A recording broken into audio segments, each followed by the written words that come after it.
And welcome back to LinkedIn Logs. No. Late Night Lately. I was so sure. I said I knew this was going to be LinkedIn Logs. I was so wrong. Welcome back to Late Night Lately, the late night show. I'm your host, Chad White. I usually have jokes at this point in the broadcast, but I did not have acuity to write any jokes down.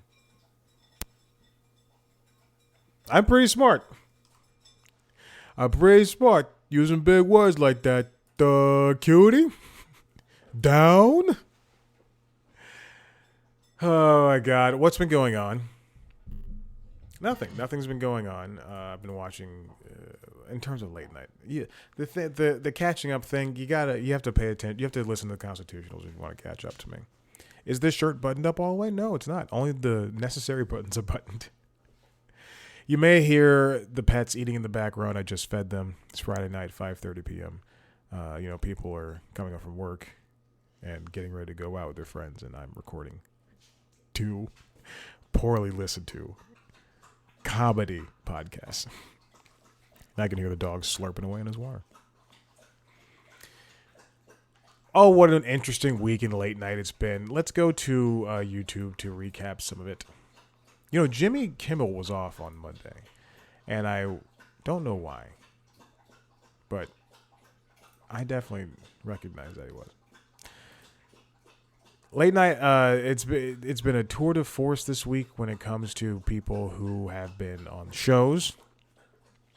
I think Seth Meyers had a wonderful set of shows this week. Fallon, I think, did too. Fallon also re-signed his contract. He will be staying until 2028 alongside Seth. This makes me miss the shows like the Amber Ruffin show. We need more diversity. I just came off of talking about diversity on the Constitutionals, but we need more variation in late night. If people are upset about me using the word diversity, and also, I'll just go show by show like I usually do. After Midnight had just a giant mix of people when it comes to their show. Like, they had one show that was Scott Aukerman, Carl Tart, and Mary Elizabeth Winstead. And then the show that aired on Thursday night had Kate McCucci, Jenna Ushkowitz, and Elliot Glazer. Just a very different gaggle of comedians. I do, as much as they should be looking at newer people, they also need to be going back to older people too, that were a part of the original show. Again, I'm going to keep pointing that out. Any Hoosers, Kimmel had another banner week. Also, this is something that was so very interesting to me. I did not watch the Jesse Plemons interview, but I don't know what he was promoting. It just says new film, but then there was the Donald Glover and Maya Ernstine interview, and that was the same episode. I don't know why we are seeing those two do press right now when Mr. and Mrs. Smith, which is what they were promoting, season 1 on Prime, had already happened. This is like, yes, things, schedules happen and all that stuff, and we have different. We sometimes a week after a show premieres or a movie premieres, the stars come on a talk show. But it's so strange to me. I was going to say fascinating, but it's so strange to me to see them promote a show that has been out for months. A show that even I finished on time. And it takes me forever to watch new shows. Case in point, I'm behind on the new Doctor Who. I think the guy is great. I think his companion is great. And I think the show looks wonderful. I think it has never looked better than before. It still has elements of and I'll get back to late night in a second. It still has elements of the chintzy, very, robust, handmade versions of Doctor Who that I think Eccleston and Tennant had to deal with. But also, it just looks more polished, and I like more polished. The same like with Jodie Whittaker. Unfortunately, I did not watch Peter. What's his name? I did not watch a lot of his, but I've seen a good amount of Jodie Whittaker, and I'm going to try to catch up on all of it, everything I missed, including a lot of Tenet stuff and Matt, what's his face, and the rest of them. But this is this new version of Doctor. And also, one of my biggest issues is that Max still has all the old Doctor Who. Now it's split. I don't want to go to 7 different places to watch things. Anyway, that's it. All right, moving on to Seth Meyers. Oh God, are we going to talk about that? Yeah. Okay. So there was some news that happened this week with his show, but we'll get to that in the news segment of this. But it's he had one of the big things he did this week was he had Will Ferrell on, and then they did a Second Chance Theater, which is a segment that I don't think that they bring out often, maybe like once every other year or so.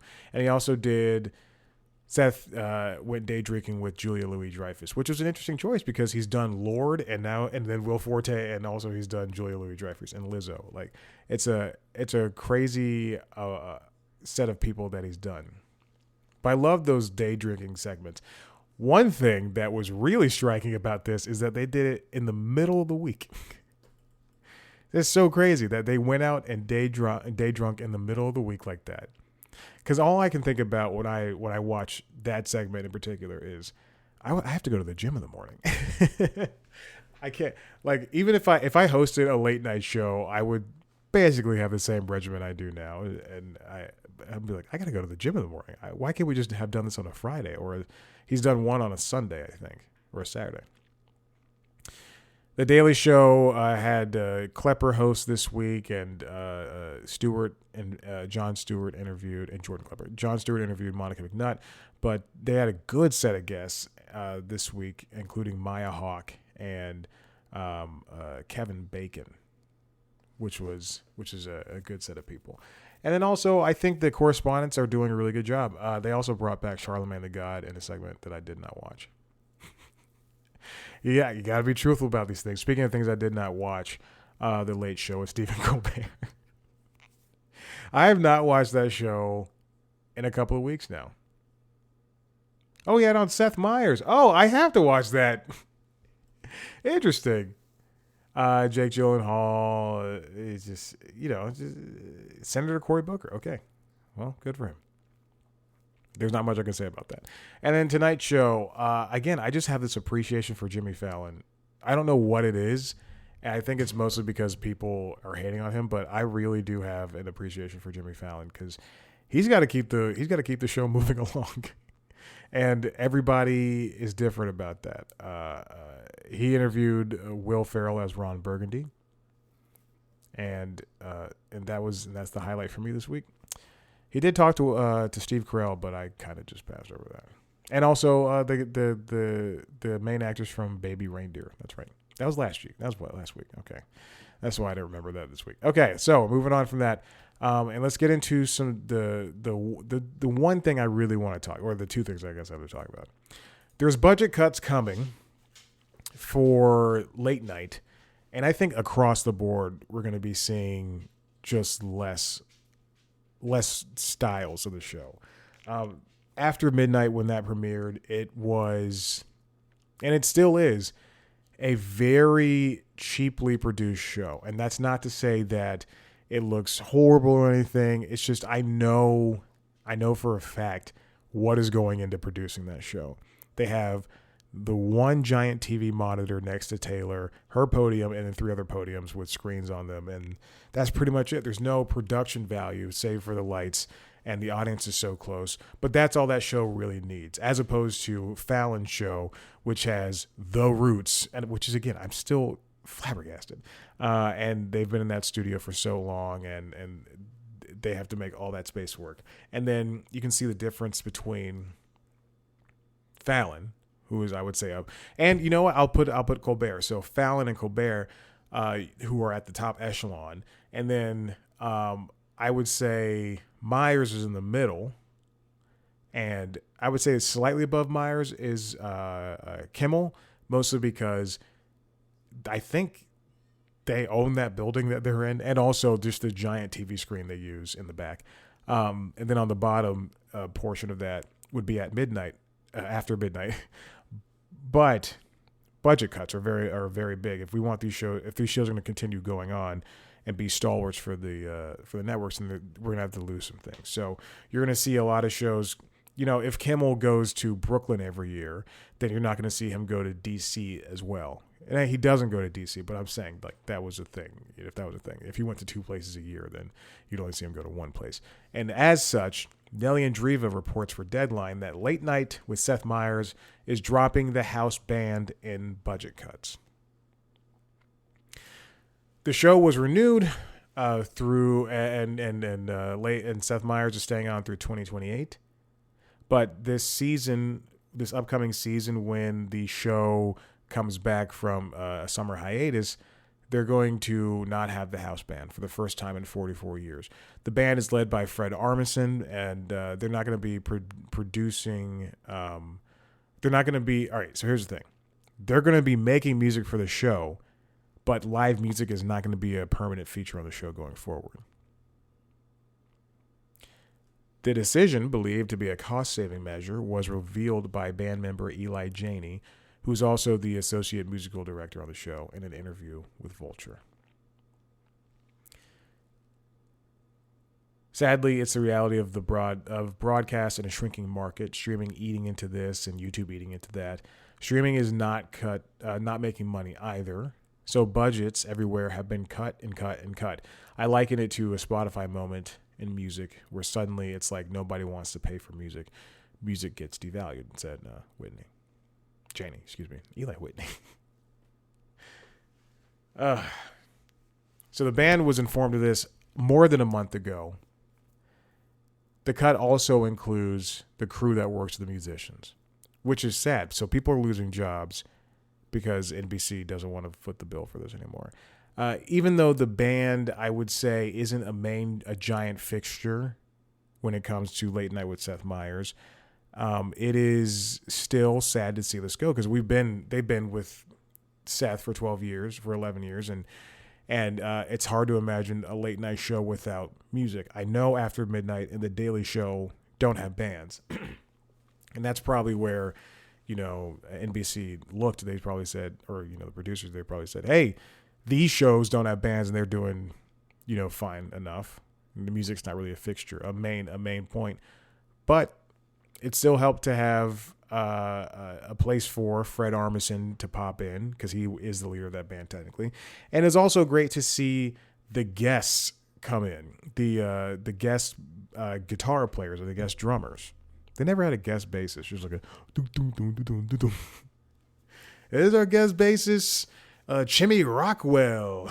He'll be playing. He's got a new album out. Only the bass notes. Doom, doom, doom, doom, doom, doom, doom.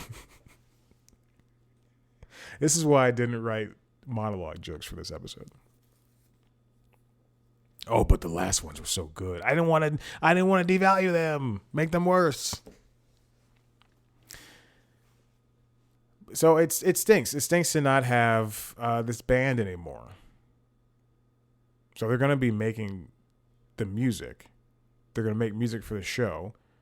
Janny and also Seth Jabor and Sid Butler, who are also part of the band.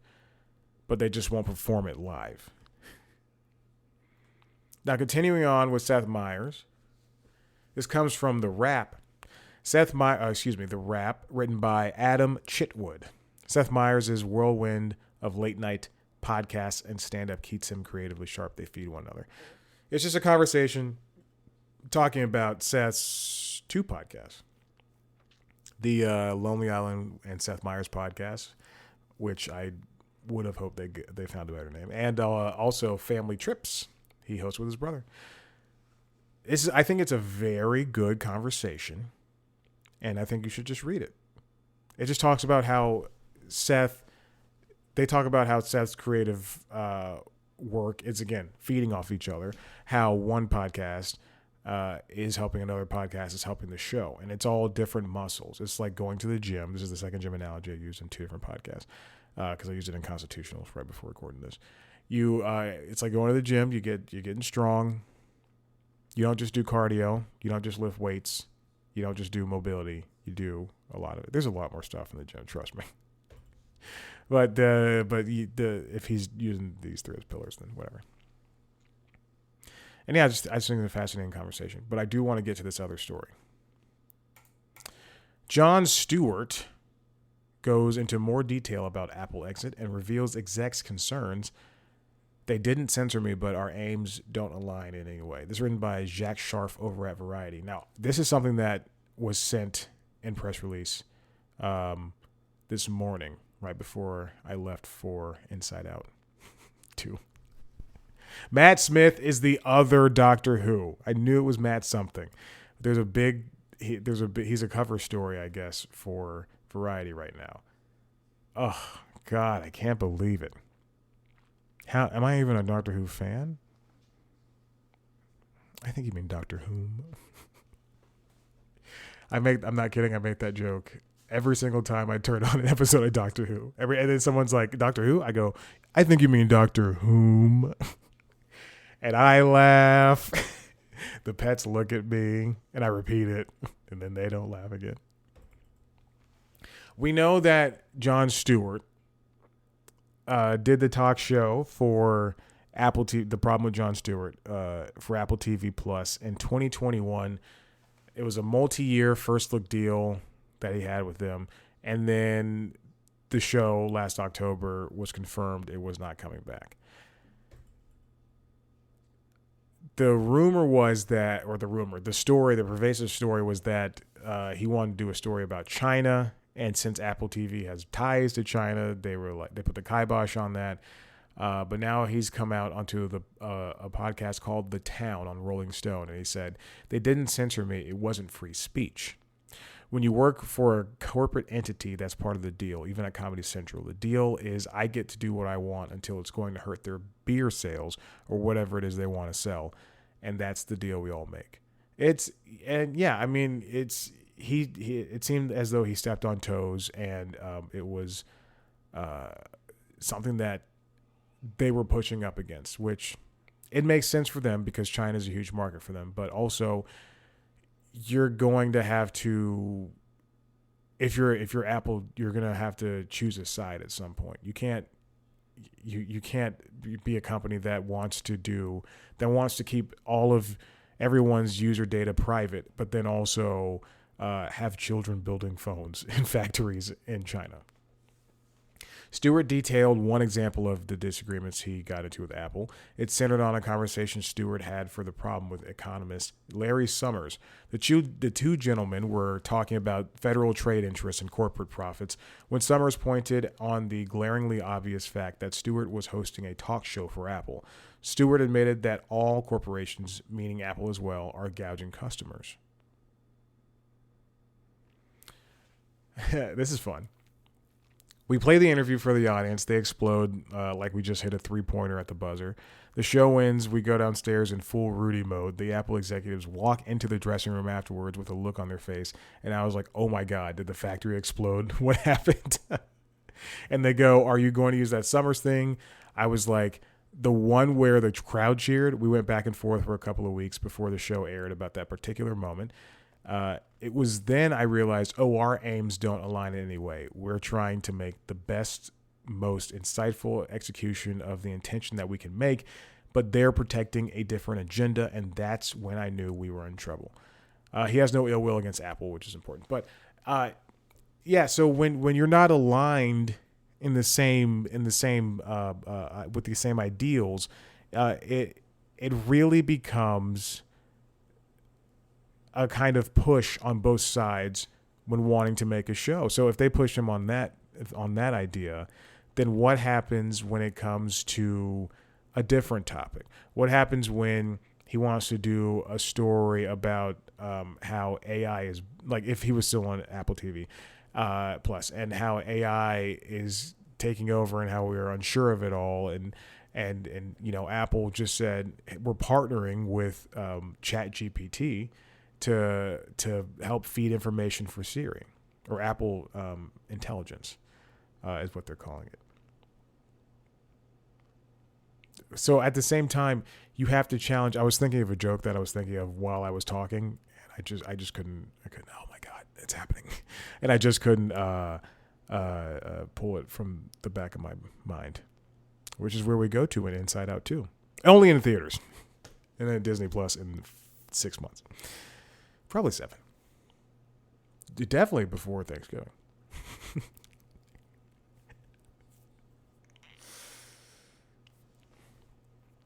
But when you have the both sides pushing, it's like a tug of war. Let's take the push analogy and make it pull. It's like a tug of war. When both sides are equally pulling, one side's got the might of billions of dollars behind their back, and one side's got the might of a bunch of atheist hipsters who watch for news, which are both equally strong. It's at least in this case, I guess. I know I made a joke, but at least in this case, then you're gonna be at a stalemate, and then at some point Apple's gonna be like, well, I guess the show's over, and that's exactly what happened in October.